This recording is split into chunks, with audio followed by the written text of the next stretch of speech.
Olá, eu sou a professora Suzana Luz e venho comentar o tema do simulado da minha turminha de quarta-feira à noite, que é sobre a presença de psicólogos na escola como forma de coibir a violência. Eu coloquei alguns textos de apoio e o texto de apoio número 1 falava sobre políticas públicas, ou seja, que quando uma escola for constituída, o governo, seja ele a prefeitura, o governo federal ou estadual, eles têm que instituir também a presença do psicólogo, assim como eles contratam por concurso o diretor, um coordenador, professores, né, todo o corpo, teríamos também a presença de um psicólogo, tá bem? Então ele mostra, é um texto que vai falar sobre a questão da sociedade, do desenvolvimento social, né? Como onera para o Estado ter que contratar mais esse profissional, né? Então o texto falava sobre isso. Note que eu procuro nos textos de apoio ser assim, mais neutra possível, porque é o aluno que tem que colocar a opinião dele, né? O texto número 2 é um texto extraído do G1, em que se pergunta o seguinte: é possível prevenir tragédias como as ocorridas, como o tiroteio que ocorreu na escola em Suzano? Tá? Não coloquei o texto todo porque eu queria exatamente que o aluno se indagasse sobre isso. O texto 3 fala do papel do psicólogo na escola, então fala, por exemplo, desenvolver atividades relacionadas para professores, para diretores, coordenadores, todo o corpo docente, discente, para até merendeiras, para aqueles que lidam com os alunos. Quem está em sala de aula, como eu já estive por muitos anos, nós sabemos que às vezes conflitos são gerados por situações que bastaria um pedido de desculpa, uma conversa um pouco mais aberta, mais ampla, que o problema se resolveria. Então aí que estaria a importância de termos um psicólogo em sala de aula. O texto número 4, ele fala sobre uma estrutura perversa que está por trás dos comportamentos dos jovens, né? Principalmente nesse caso de Suzano, daqueles jovens que atentaram contra a vida de outros e contra a sua própria vida. Então, uma estrutura de competitividade, uma estrutura em que mais se valoriza a imagem, aquilo que é exterior do que aquilo que é interior. Muitas vezes existe bullying, muitas vezes existe também uma competição entre os estudantes que não é saudável, não é salutar. Existem as famílias que não participam, cobram muito da escola, cobram muito dos filhos, mas nem sempre dão uma participação efetiva nessa vida desse jovem, né? Então o texto 4 fala sobre isso. E por fim, o texto número 5 vem falar do contexto da escola em si, em que professores ganham pouco, muitas vezes com salário atrasado, e isso prejudica sobremaneira o relacionamento. Com base nesses textos, o aluno então teria que desenvolver a sua tese. Primeiro, sim ou não, a presença de psicólogos coibiria a violência? Se sim, o aluno tem que elaborar uma tese. Coibiria, sim, porque haveria um suporte diferenciado, mais profissional do que aquele que professores aprendem basicamente e rapidamente no ensino superior. Supor, né? Seria uma tese. Não seria necessário, porque a violência ocorrida em Suzano, por exemplo, é o tipo de violência que não tem como se prever e ela não vai estar associada exatamente a um trabalho com o indivíduo, mas vai estar associada a um trabalho pelas costas, né? Por aquilo que há de básico, aquilo que há de anterior ao próprio indivíduo. Alguém pode sustentar essa tese. Aliás, sobre tese, gente, às vezes eu tenho 30 alunos na minha sala e eu posso ter 30 teses diferentes. Umas defendendo, nesse caso, que sim, que a presença do psicólogo ajudaria, outras dizendo que não, mas aí quando vai para cada produção, para cada aluno, eu posso ter 30 teses diferentes, tá bem? Bom, algumas considerações. Primeira consideração, vamos começar a trabalhar com propostas interventivas para o problema, tá? Proposta interventiva número 1, os professores deveriam estar armados em sala de aula.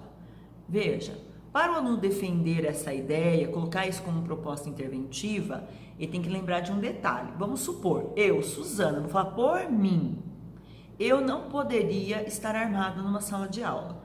De tanto corrigir a dação, eu não tenho mais força na minha mão. Como que eu portaria uma arma? Além disso, igual a gente brinca hoje em dia, minha religião não me permite. Então eu sou contra aborto, eu sou contra a pena de morte, eu sou contra eutanásia, eu sou contra matar bicho, eu sou contra matar ser humano, eu sou contra esse tipo de situação. Então eu acho que uma arma, ela me colocaria numa situação subjetiva de questionamento, eu não me sentiria à vontade.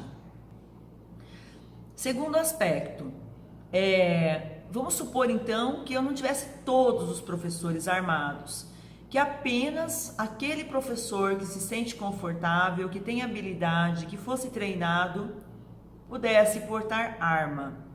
Será que, ao invés de nós trazermos para a sala de aula uma situação de pacificação, nós não estaríamos colocando ainda mais em risco nossas crianças e adolescentes?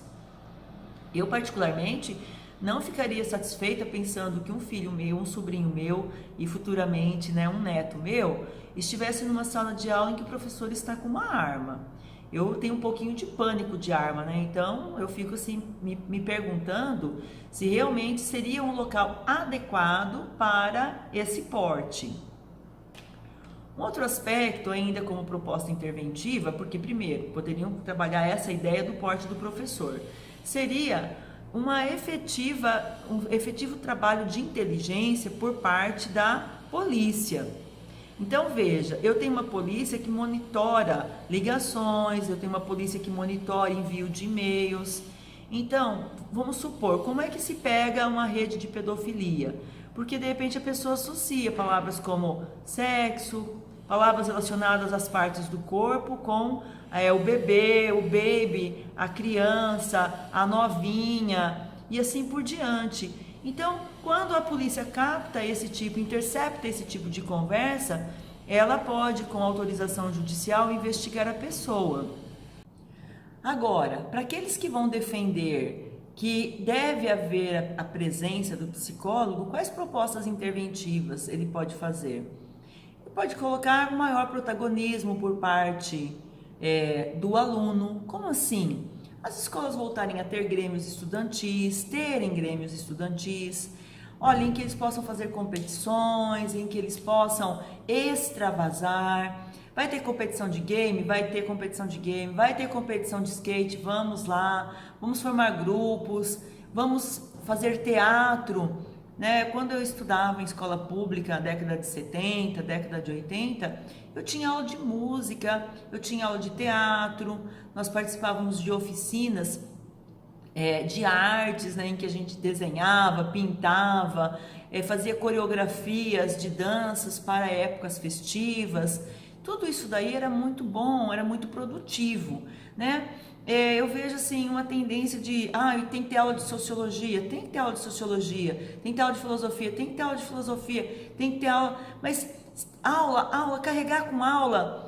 E cadê um trabalho mais efetivo em que o aluno é protagonista, Então, de repente, ao invés de ter aula de redação, colocar o aluno para debater assuntos, Depois ele vai produzir a respeito, lá uma oficina, uma vez por mês, mas colocar o aluno para ele falar. Quem vai promover isso? O MEC, a Secretaria de Educação, os próprios diretores, com o apoio de psicólogos. Ficaria uma proposta interventiva muito interessante, esse protagonismo dos próprios estudantes, em que ele próprio pode ensinar a andar de skate, ele próprio pode ensinar uma técnica de pintura, ele mesmo pode ser, ele não precisa aparecer porque vai chegar lá matando, ele vai aparecer por quê? Porque ele vai ensinar uma habilidade para os outros, Também fazer um acompanhamento do psicólogo com a família.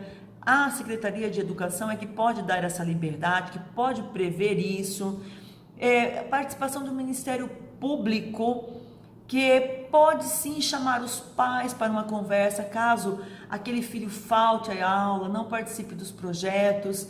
Existem algumas iniciativas de promotores públicos exatamente nesse sentido, né? De trabalhar junto à comunidade escolar, o aluno poderia ir por esse caminho, sim.